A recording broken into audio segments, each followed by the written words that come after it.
posibleng final battle sa pagitan ni Kurapika at Chrollo sa Succession War arc ay maaaring maging isa sa pinakamatindi at masalimuot na laban sa Hunter x Hunter.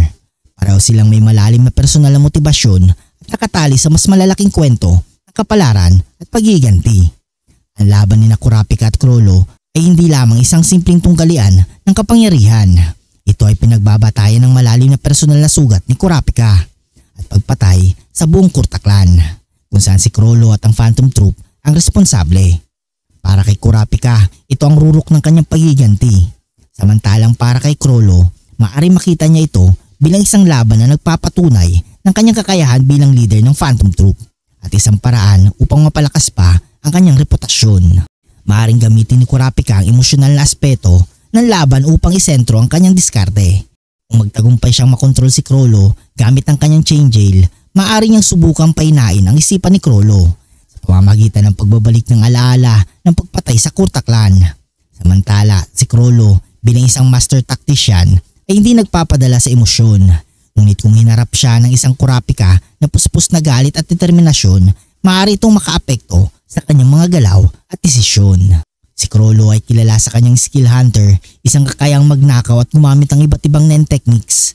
Isa itong malaking bentay laban kay Kurapika, lalo na't napakalawak ng nen arsenal ni Chrollo, kabilang na ang Black Voice, Sun and Moon at Order Stamp. Ibig sabihin, malamang ay magiging unpredictable ang kanyang mga galaw. Sa kabilang banda, si Kurapika ay may Emperor Time na nagbibigay daan sa kanya upang gamitin ang lahat ng nen types na may 100% proficiency. Isa pa, dahil ang lahat ng kanyang chains ay partikular sa idinisenyo upang labanan ng mga miyembro ng Phantom Troop. Magiging crucial ang role ng kanyang chain jail, Judgment Chain sa labanan, lalo na't kung maaabot ni Kurapika ang katawan ni Chrollo. Maaari niyang ilak ang mga kakayahan na ito at bigyan ng limitasyon sa mga galaw, isang bagay na naging epektibo nung nakaraang mga laban. Gayunpaman, isang malaki pa ring hamon ang kakayahan ni Chrollo na magnakaw ng nen. Kung sakaling makuha niya ang isang kakayahan ni Kurapika, maaari ito maging malaking pabor sa kanya at baka ito ang maging dahilan ng pagkatalo ni Kurapika. Ang isa pang mahalagang elemento sa final battle ay ang labanan ng estratehiya.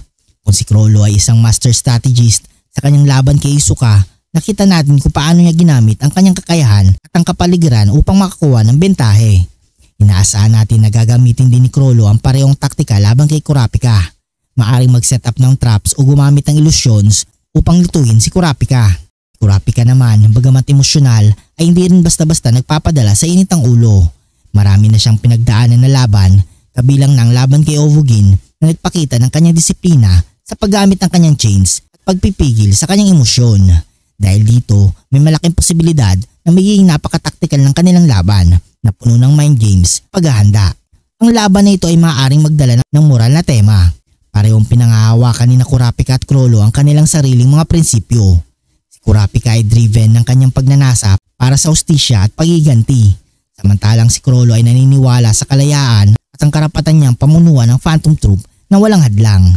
Ang kanilang labanan ay maaaring humantong sa isang malalim na pagninilay sa tunay na kahulugan ng hustisya at kung sino ang tunay na tama.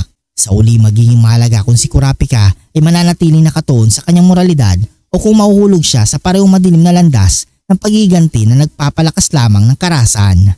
Kung tatalunin niya si Chrollo, ano nga ba ang mangyayari sa kanyang buhay pagkatapos? Magiging malaya ba siya mula sa kanyang pagiganti o makikita niyang walang kabuluhan ang lahat? Isa pang komplikasyon na dapat isaalang-alang ay ang papel ng Succession War. Habang nangyayari ang labanan sa pagitan na Kurapika at Chrollo, may mas malaking digmaan na nagaganap sa likuran nila. Ang digmaan ng mga prinsipe ng Kakin para sa trono. Ang kaguluhang ito ay maaring magbigay ng iba't ibang dynamics sa kanilang laban. Pwedeng gamitin ni Chrollo ang mga prinsipe o iba pang factions bilang diversion o backup. O pwedeng maganap ang laban sa isang mas chaotic na kapaligiran na magpapahirap sa parehong panig na tumututok. Ang final battle ni Kurapika at Chrollo ay maaaring magbigay ng isang malalim na resolusyon sa mga pangunahing tema ng serye, pagiganti, kapangyarihan at moralidad.